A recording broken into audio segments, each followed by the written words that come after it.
ये कहानी आपको बहुत अच्छी लगेगी, खुद भी सुने औरों को सुनाएं। पत्नी ने की बेवफाई। पति पत्नी के पवित्र रिश्ते में दरार पैदा हो जाए और कुछ ऐसी सच्चाई सामने आ जाए तो दरार मिटाना मुश्किल ही नहीं नामुमकिन हो जाती है। इंसान अपनी मर्यादा और रिश्तों को भूल जाता है। कहानी लिखने का मकसद मेरा सिर्फ इतना है कि हम अपने स्वार्थ के लिए दूसरों के जज्बातों ना खेलें।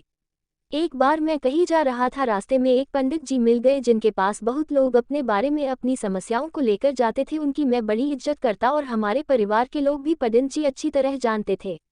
तो पंडित जी को हमने रोका और अपने घर ले गए। हमारी पत्नी उनको देखकर बहुत खुश हुई, आदर सत्कार किया। धर्मराज की पत्नी कहने लगी, शीला बेटा देखो तो पंडित जी आए हैं, कुंडली देखकर समस्या का हल बता देते हैं। मेरी भी समस्या है, हम क्या करें, कोई ऐसा उपाय बताओ, हम बहुत चिंता में पड़ गए हैं। उन्होंने अपनी समस्या बताई।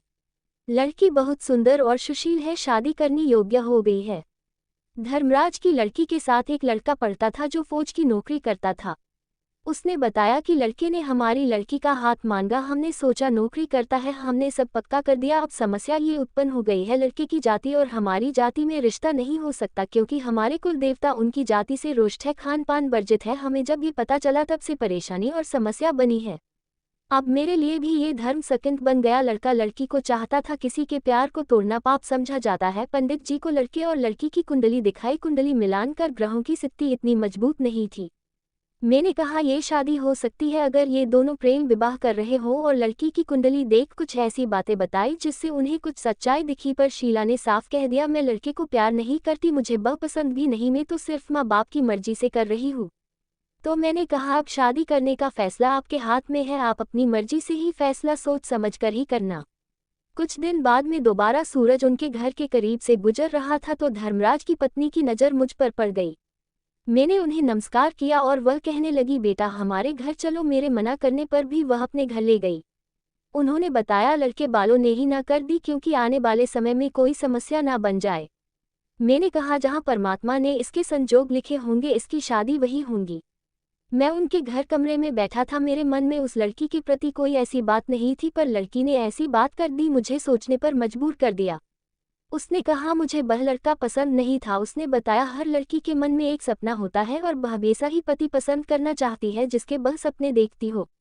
मैंने पूछ लिया तुम्हें कैसा लड़का पसंद है? उसने कहा जिसकी सोच आपकी तरह हो, या आपकी तरह दूसरों की मदद करता हो, बिजनेसमैन हो। लड़की की बातें सुनकर मैं उसकी ओर देखकर मुस्कुराया और उसने मेरी आंखों की ओर देखकर बड़े ही अजीब तरीके की मुस्कुराहट दी, जैसे उसकी आंखें मुझसे कुछ कह रही हो।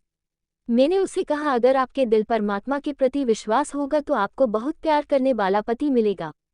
उसने कहा मुझे आपके जैसा पति चाहिए। पंडित जी के पास मेरी कुंडली है और अपनी कुंडली से मिलान करो और बताओ, इसमें मेरी माँ की इच्छा भी है, इसीलिए वह हम दोनों को कमरे में छोड़ बाहर चली गई। मैंने सोचा मेरी कहानी बन गई। मैंने अपनी कुंडली का मिलान करवाया, कहा हमारे कुंडली अनुसार गुण और ग्रह अच्छे संकेत दे रहे हैं। पर मुझे विश्वास नहीं हो रहा, इतनी खूबसूरत लड़की मेरी जिंदगी में आ सकती है, मुझे अपनी किस्मत पर विश्वास नहीं हो रहा।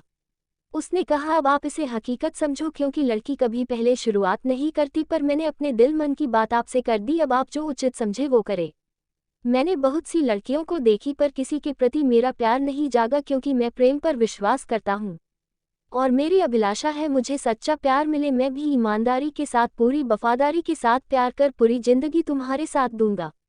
बस हमारा सिलसिला शुरू हो गया और मैं अपने मन में सपने बुन लिए। मैं प्यार में इस कदर डूब गया कि मेरी रग रग में बह इस तरह बस गई मानो जन्मों की तलाश पूरी हो गई हो। सोते जागते उसी का नाम मेरे मन में गूंजता, मेरी सांस में उसी का नाम चलता और उसे देखकर मेरी जान में जाना जाती मैं बहुत ज्यादा बावरा हो गया था। मुझे जब भी मिलती उसकी मुस्कुराहट ही मेरी कमजोरी बन गई। मैं उसे हमेशा खुश देखना चाहता था। उसके माँ बाप को पता चल गया एक दूसरे को प्यार करते हैं। 1 महीना हो गए थे मेरे प्यार की शुरुआत हुए, उसके बाद उसका घर से निकलना बंद कर दिया और ना ही कोई उससे बात हुई। मैं परेशान हो गया। मुझे खबर मिली उसका किसी अमीर घर से रिश्ता आया है, लड़का सरकारी नौकरी करता है। पर मुझे यकीन नहीं हो रहा था क्योंकि वह किसी और जगह रिश्ता नहीं कर सकती थी। मेरी कहानी में ये कैसा मोड़ आया? मैं ऊपर वाले से गुहार लगाने लगा। मेरे दिल को इतनी बड़ी ठेस लगी। मैं हर उस मंदिर में गया जहां लोग मन्नतें मांगते। मैंने झोली फैलाई और अपने प्यार को पाने के लिए मन्नतें की। दुआ की यहाँ मान्यता थी, रूठे प्यार टूटे प्यार को जोड़ने की ताकत रखने वाले स्थान है। ऊपर वाले से प्रार्थना करता, मन्नतें मांगी, दुआ करवाई, पर कोई असर नहीं हुआ। मेरी किस्मत प्यार हार गई। जब मैंने उनसे पूछा कि ऐसा क्यों किया तो कहा उसकी सरकारी नौकरी है, सारे सुख साधन उपलब्ध हैं। माता पिता ने बहुत सोचा और उन्होंने कहा प्यार सिर्फ एक लगाव है, असली जिंदगी पैसों के दम पर जी जाती है। मैंने उस दिन महसूस किया दुनिया पैसों की दीवानी है और अपने सुख आराम ऐश ही करना चाहती है। सच्चा प्रेम क्या है, मोहब्बत क्या है? मैंने कहा मैं इतना भी लाचार और गरीब नहीं हूँ जिससे तुम्हारी जरूरतें ना पूरी कर सकूं, पर बहुत कहने पर मेरी बात ना बनी। प्यार को मैं हार गया, मेरा दिल टूट गया और मेरा जीना मुश्किल हो गया। नींद हराम, हर समय में बेसुध हो गया। परिवार के लोग मुझे पूछते क्या बात है, पर मैं टाल देता, मेरा मन नहीं लगता किसी भी काम को करने का। धंधा घाटे में चला गया, मेरे ऊपर मुसीबतों का पहाड़ टूट पड़ा। मेरे पिताजी बीमार हो गए, लाखों रुपए खर्च करने पर भी वह ठीक नहीं हुए और पिताजी दुनिया से चल बसे। मैंने बड़ी मुश्किल से अपने आप को संभाला और 1 साल के बाद मेरी हालत थोड़ी ठीक हुई। मेरी कहानी में फिर शादी वाला लड्डू आया। अब घर वाले कहने लगे तेरी शादी की उम्र हो रही है, मुझ पर शादी का दबाव बनाने लगे। कहते हैं जब संयोग बनते हैं अचानक से सब काम अपने आप ही हो जाते हैं, पता ही नहीं चलता।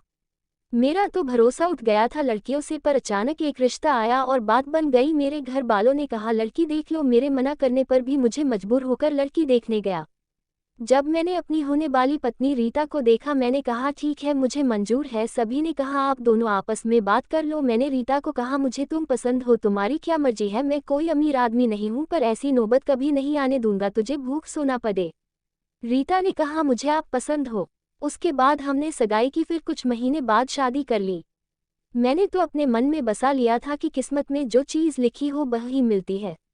किसी ने खूब कहा है भाग्य से अधिक और समय से पहले कुछ नहीं मिलता। मैंने अपनी जिंदगी अपनी पत्नी को मान लिया और जी जान से प्यार करने लगा। वैसे सब ठीक चल रहा था, पर सास बहू का ड्रामा जरूर चलने लगा जिससे कुछ समस्याएं आने लगी, पर मैं यही कोशिश में लगा रहता सब ठीक हो जाए। बस ऐसे ही चलते चलते 5 साल बीत गए, पर मेरी पत्नी इतनी समझदार नहीं थी कि उसको समझा भी नहीं सकते, क्योंकि अच्छे संस्कार नहीं मिले थे। कोई लोक लाज की परवाह नहीं, समाज में क्या हो रहा कोई परवाह नहीं, क्योंकि माता पिता खुद अपने घर से बाहर किराए पर रहते थे। जहां ट्रांसफर होती वहां अपने बच्चों को ले जाते। अलग अलग जगह पर रहने से अपने रीति रिवाजों में गिरावट आ ही जाती है, क्योंकि अलग अलग जगहों के रीति रिवाज भी अलग अलग होते हैं। बस मेरी पत्नी की पिछली जिंदगी भी ऐसे ही गुजरी थी। वह टीवी सीरियल की तरह जिंदगी जीना पसंद करती थी। इसमें काल्पनिक रिश्ते दिखाते हैं जो कि असल जिंदगी में ये सब झूठ होते हैं। मेरी पत्नी मेरे से झगड़ा तो करती ही रहती थी। कभी कभी मैं सोचने लगता है भगवान मेरी किस्मत में प्यार क्यों नहीं है। शादी को 5 साल बीत गए, खटपट में मेरी पत्नी को मेरी कोई भी कही बात पसंद नहीं आती। लगाव तो करती, पर गुस्सा बहुत ज्यादा करती थी। गुस्सा इतना ज्यादा करती थी मेरी चीजों को तोड़ देना, मेरे 2-3 फोन तक तोड़ दिए थे। मेरी पत्नी कहने लगी मैं घर पर बोर हो जाती हूँ, कहीं कंपनी में जॉब लगवा दो। मैंने भी ठीक समझा और वो जॉब पर जाने लगी। कंपनी की गाड़ी कर्मचारियों को लेने और छोड़ने भी आती थी। जिस गाड़ी में जाते उसके ड्राइवर का नंबर सबके पास था, मेरी पत्नी के पास भी था, और आने जाने का समय जानने के लिए मेरी पत्नी भी ड्राइवर को फोन करती थी। कहाँ पहुंचे? एक दिन ड्राइवर ने मेरी पत्नी रीता के साथ काम करने वाली लड़की के बारे में बात की और बताया कि इसके साथ मेरा ब्रेकअप हुआ, मेरे साथ इसने धोखा किया। मेरी पत्नी ने ड्राइवर के प्रति हमदर्दी दिखाए और ड्राइवर मेरी पत्नी को फ़ोन करने लगा। एक दिन उसने मेरी पत्नी को व्हाट्सएप पर लिखा मैडम जी आप मुझे बहुत पसंद है, और तारीफ करने लगा, और साथ में लिखा मेरी भावना सिर्फ आपके प्रति एक दोस्त की है। मेरी पत्नी भी उससे बात करती। सिलसिला फ़ोन पर शुरू हो गया और एक दूसरे को फ़ोन करने लगे। मेरी पत्नी ने उसका नंबर किसी लड़की के नाम से सेव कर लिया ताकि शक ना पड़ जाए।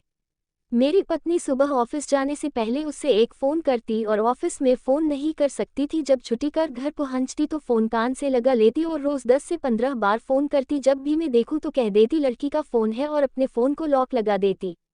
मेरी पत्नी मुझे इग्नोर करने लगी। मेरे को लगने लगा कुछ तो है, वो अपने फ़ोन को छूने नहीं दे रही, आंखें चुरा रही, माजरा क्या है। मेरी पत्नी उसे फ़ोन कर रही थी, वह इतनी मशगूल थी बातें करने में उसे पता ही नहीं चला मैं उसके साथ खड़ा हूँ। मैंने लड़के की आवाज़ सुनी और फ़ोन मांगा। उसने गुस्से से झगड़ा शुरू कर दिया। मैंने सोचा रंगे हाथ पकड़ना चाहिए।